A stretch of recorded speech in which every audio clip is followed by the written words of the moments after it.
2월 3일 월요일 매일의 경건의 시간을 갖도록 하겠습니다. 같이 기도하겠습니다. 하나님, 오늘도 우리에게 주신 거룩한 날을 주와 동행하기를 소망합니다. 말씀으로 시작하게 하시고 주의 말씀이 인도하는 삶을 통해 하나님과 동행하는 놀라운 은혜를 경험할 수 있도록 인도하여 주시옵소서. 예수님의 이름으로 기도드립니다. 아멘. 사무엘상 8장 10절에서부터 18절까지의 말씀을 보도록 하겠습니다. 같이 읽습니다. 사무엘이 왕을 요구하는 백성에게 여호와의 모든 말씀을 말하며 이르되 너희를 다스릴 왕의 제도는 이러하니라.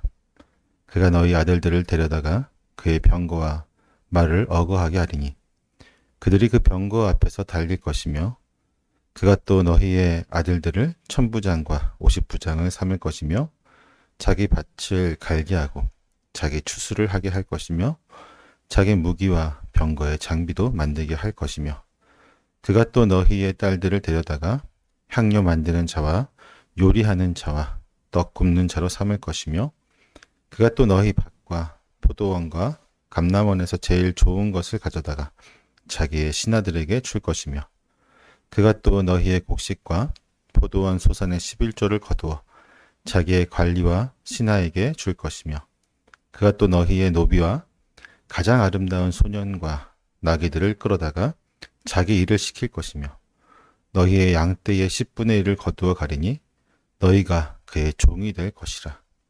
그날에 너희는 너희가 택한 왕으로 말미암아 부르짖되 그날에 여호와께서 너희에게 응답하지 아니하시리라 하니. 이스라엘 백성은 하나님께 왕을 요구했습니다. 그러나 하나님께서는 사무엘을 통해 그들의 요구가 어떠한 결과를 초래할 것인지를 경고하십니다. 오늘 본문은 단순히 한 왕의 부패를 예언하는 것이 아니라 인간적인 왕정 체제가 본질적으로 백성에게 어떤 부담을 주는지를 설명하고 있습니다. 이스라엘은 우리에게 왕을 주어 우리를 다스리게 하소서라고 사무엘을 통해서 요구하였습니다. 이스라엘 백성들은 사사를 통한 하나님의 통치가 불안정하다고 생각하면서 사실상 하나님의 직접적인 통치를 거부하고 있는 것입니다. 사울은 요청된 자라는 뜻을 가진 이름입니다. 한나는 하나님께 직접 아들을 요청하여 사무엘을 얻었고 이스라엘 백성은 하나님이 아니라 사무엘에게 왕을 요청하여 요청된 자라는 뜻을 가진 사울을 왕으로 얻게 되었습니다. 그 이름이 말해 주듯이 사울은 이스라엘 백성이 요청하여 얻은 왕이었습니다. 결국 이스라엘은 하나님의 뜻보다 자신들의 뜻과 의지를 더 중요하게 생각하였던 것입니다. 우리 역시 하나님께 무엇이든 요구할 수 있습니다. 하지만 그 요구가 모두 정당한 것은 아닙니다. 우리의 요구는 때론 하나님의 뜻마저 꺾으려고 하기 때문입니다. 우리의 기도와 요청은 겉으로 보기에는 간절하고 정당해 보이지만 그 속을 들여다보면 하나님의 뜻보다는 우리의 욕망을 우선시하는 경우가 많이 있습니다. 이스라엘 백성도 그랬습니다. 그들은 하나님의 통치 아래 있는 것보다 눈에 보이는 왕을 통해 안정과 힘을 얻고자 하였습니다. 그러나 하나님께서 계획하신 방식이 아니라 인간적인 방식으로 해결하려고 할 때 그것이 반드시 좋은 결과를 가져오는 것은 아닙니다. 이스라엘은 왕을 요구하며 자신들의 필요를 채우려고 했지만 결국 그들이 선택에 가져온 것은 자유가 아닌 억압이었습니다. 왕을 얻었지만 그 왕은 백성들의 아들과 딸들을 징집하고 그들의 재산을 빼앗으며 무거운 세금을 부과하는 사람이었습니다. 결국 그들이 원했던 왕은 그들을 보호하는 것이 아니라 오히려 그들의 삶을 더욱 힘들게 만들었던 것입니다. 우리의 삶도 마찬가지입니다. 하나님이 아닌 다른 것을 왕으로 삼으면 그것은 반드시 우리를 지배하게 되어 있습니다. 돈이 왕이 되면 돈에 얽매이고 성공이 왕이 되면 끝없는 경쟁 속에서 평안을 잃어버리게 될 것입니다. 우리의 삶에서 참된 자유를 누리기 위해서는 하나님이 우리를 온전히 인도하시는 그 길을 따라가는 것입니다. 하나님만을 신뢰하는 것입니다. 이스라엘 백성은 왕을 요구하기 전에 먼저 하나님께서 주신 질서를 온전히 신뢰해야만 했습니다. 우리의 기도도 마찬가지입니다. 단순히 내 뜻을 이루기 위해서 하나님께 기도하는 것이 아니라 하나님의 뜻 안에서 가장 선한 길을 구하는 기도가 되어야만 합니다. 우리가 원하는 것을 요구하는 것이 아니라 하나님께서 원하시는 것을 구할 때 우리는 비로소 하나님의 계획 안에서 참된 평안과 축복을 경험할 수 있는 것입니다. 사무엘은 백성들에게 왕이 다스릴 때 일어날 현실을 설명합니다.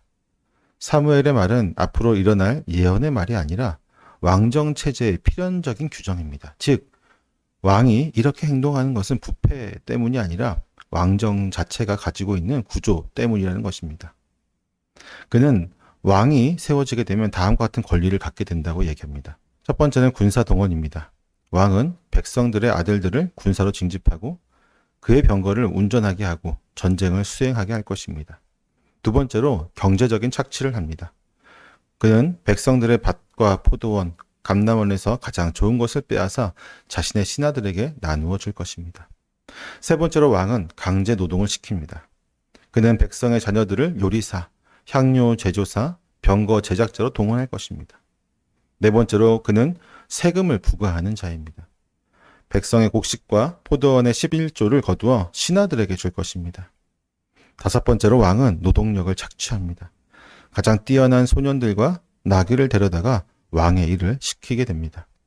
그런데 이러한 제도는 왕의 부패로 일어나는 것이 아니라 고대 근동의 일반적인 왕정의 형태와 비슷했습니다. 예를 들어 히타이트와 우가리스의 왕들은 백성들에게 토지를 할당하고 대신 일정한 노동과 세금을 요구했습니다.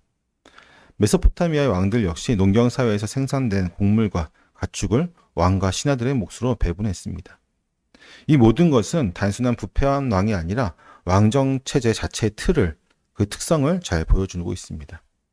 왕이 세워지면 그는 당연히 백성들을 자신의 체제 속으로 끌어들이게 될 것입니다. 오늘날도 마찬가지입니다. 우리가 세상의 방식과 권력을 따르게 될 때 그것은 반드시 우리에게 부담과 속박을 가져올 것입니다. 겉은 화려하고 강해 보이고 우리로 하여금 모든 것을 줄 것처럼 이야기하지만 그 결과는 결국 우리를 속박하는 것에 지나지 않는다는 것입니다. 사무엘은 백성들에게 왕이 그들을 지배할 때 그들이 고통을 당할 것이라고 경고하였습니다. 그리고 중요한 구절이 등장합니다. 18절에 보면 그날에 너희가 택한 왕으로 말미암아 부르짖되 그날에 여호와께서 너희에게 응답하지 아니하시리라. 이는 하나님의 무관심하다는 뜻이 아닙니다. 하나님은 그들이 선택한 결과를 스스로 경험하도록 내버려 두시겠다는 것입니다.